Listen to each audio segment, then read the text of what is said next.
Hey, it's Ryan. Welcome back to our Honda 1994 XR650L product bike video series. Today, we're still focusing on the countershaft problem. If you watched episode 3, you saw we had the disappointment of having some of those splines that were rolled over, which is a common issue with this bike. After doing some research, I found what I'm hoping is going to be a solution. It's from KKBikes, which is out of Italy. It's the Super Pinion front sprocket.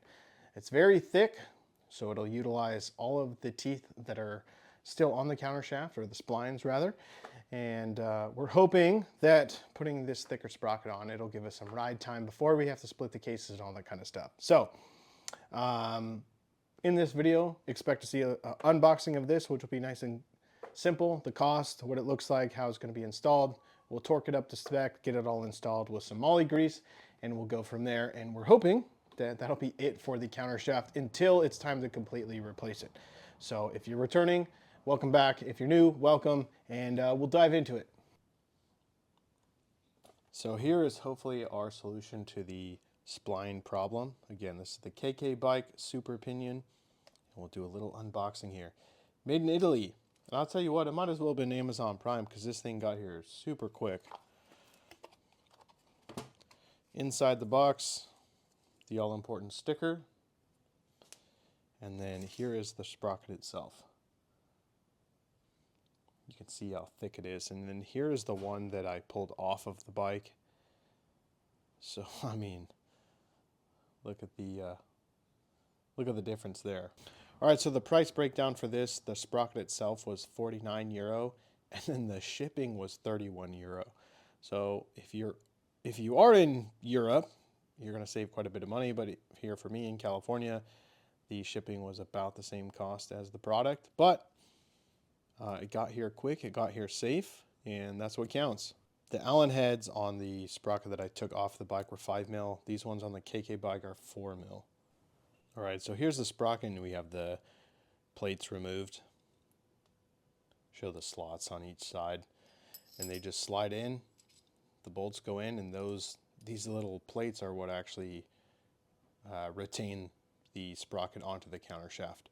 So instead of having like in episode 3, you can see that little retainer plate, and it has a twist to it that holds the sprocket on. That's what these plates are going to be doing, which these allow us to use. Let's see if I can get it positioned just right.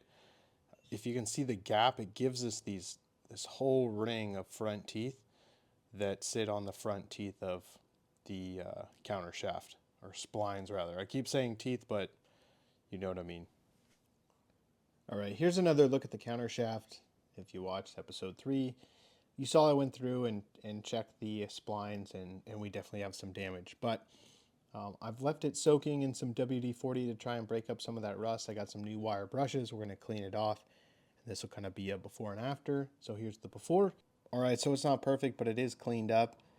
I'm going to get the moly grease, and we'll put some on the splines. We'll put some on the front sprocket. We'll get it installed, and we'll see what it looks like. All right, so we put some moly grease on the countershaft, and I put a small amount on the sprocket itself. I have the retainer plates removed, and we're going to slide it on.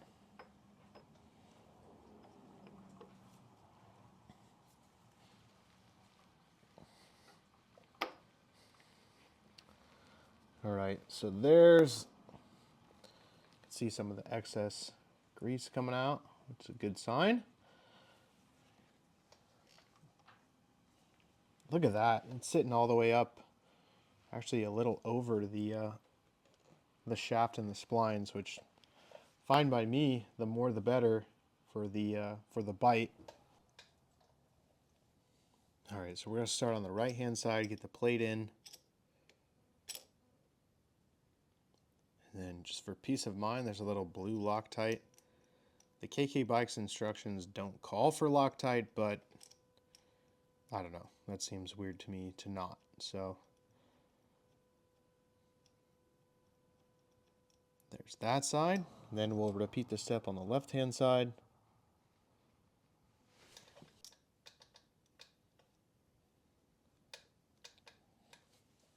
We'll take our 4mm Allen and just go hand tight. And the instructions have some torque specs depending on how you're doing the setup. So a dry setup, meaning sprocket slide on the countershaft, no grease, you're looking at 13 Nm or 9.5 foot-pounds. For a wet setup, which is what I'm doing with the grease, it's going to be 10 Nm or 7.3 foot-pounds. All right, so let's torque these. Go nice and even. There's one. All right, so the new sprocket's installed, it's torqued, and I just want to show you the play that's on there, and I'm pretty excited about it. So back and forth, so pulling towards the camera and back and forth, the whole shaft is moving, which that's how it was on the sprocket that I pulled off. It's very minimal, but it's in gear, and I'm pushing back. There's absolutely no play, and then forward, there's absolutely no play. So to me, this looks pretty dang good. Again, $90 shipped. Half of the cost was the shipping, but man, easy install. We got some grease on there, but I'm torqued up, and thumbs up. I'm very happy with the results. All right, so episode 4, we're done. Man, I'll tell you what, I'll be honest. I was very skeptical about ordering a product that was from halfway around the world. I'm in California. The product came from Italy, and like I said, it might as well have been Amazon Prime because that thing got here quick. Which, you know what, for paying 31 euro for shipping, at least it did get here quick. But what's $90 if it gets us able to ride this bike sooner than later without splitting the cases and doing all that kind of stuff? I'm very happy with the forward and aft play that's on the sprocket and the countershaft. You know, I think we're within a couple weeks of getting our first ride on this bike. You know, there's a little bit of a difference between having the first ride and getting ready for the first long trip. But I think we're almost there. I have the front brake kit, which needs to be done because that front wheel's not spinning. I've been looking at a couple different bearing replacement kits. There's some grease tabs on here that I might put the grease gun on and pump some stuff through to make sure there's no moisture sitting around. But man, I'm a little bit fired up. Last week was a bit of a bummer. And then getting this sprocket in and putting it on there and seeing how it lines up. Good stuff. So let me know what you guys think. Who knows, man? Maybe we'll go for the first ride and all the rest of the splines will roll over and we'll be back at square one. But yeah, thanks for watching. I appreciate it. We're at week 4, so a whole month into this project. And thank you guys so much for tuning in, and we'll see you guys next week.